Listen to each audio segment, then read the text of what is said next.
changes. The Prime Minister faces a difficult path ahead without a parliamentary majority. She says she was devastated by the election result. Devastated enough to shed a tear? Yes, a little tear. Yes. At that moment, that private moment. At that moment, yes. We'll be looking at the challenges ahead. Also tonight,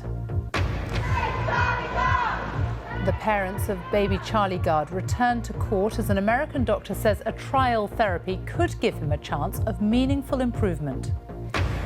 On a visit to Paris just weeks after President Trump said he'd pull America out of the Paris Climate Accord, he hints at a shift in position.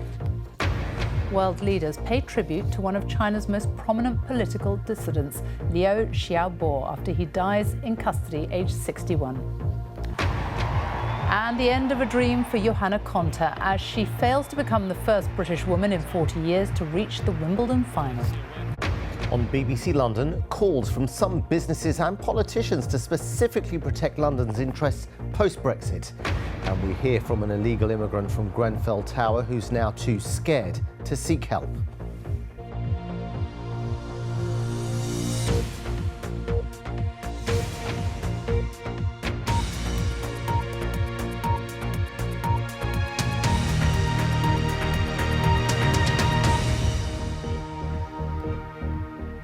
Good evening. It's another major step on Britain's path to leaving the European Union.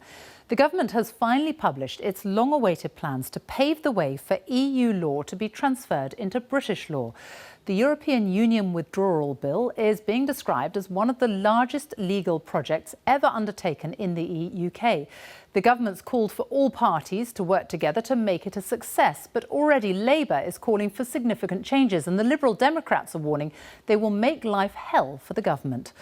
The bill will take an estimated 12,000 EU laws and copy them into UK law on the day that the UK leaves the European Union. The government will then have powers to amend laws as it sees fit. Our political editor Laura Kuensberg has this report, a warning that it contains some flashing images. Has nothing changed? Still doing the handshakes? Rolling out the red carpet for royalty, Spanish this time? Still embarking on the task of taking us out of the European Union? No, everything's changed. For the first time today, the Prime Minister explaining her shock at the election.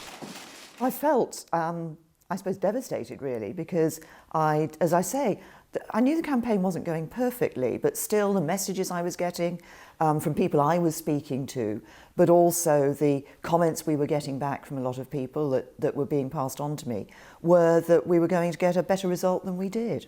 Devastated enough to shed a tear? Yes, a little tear. Yes. At that moment, that private moment. At that moment, yes. And then you obviously have to just brush yourself down. You have a responsibility. That's, you're a human being. You've been through that experience. But I was, there as leader of the party and Prime Minister, and I had a responsibility then to, as we went through the night, to determine what we were going to do the next morning. Presentation of bill. It won't get any easier. Today, the bill that will legally take us out of the European Union arrived in Parliament.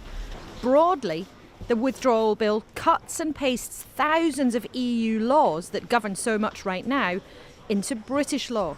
Once we leave, they won't apply.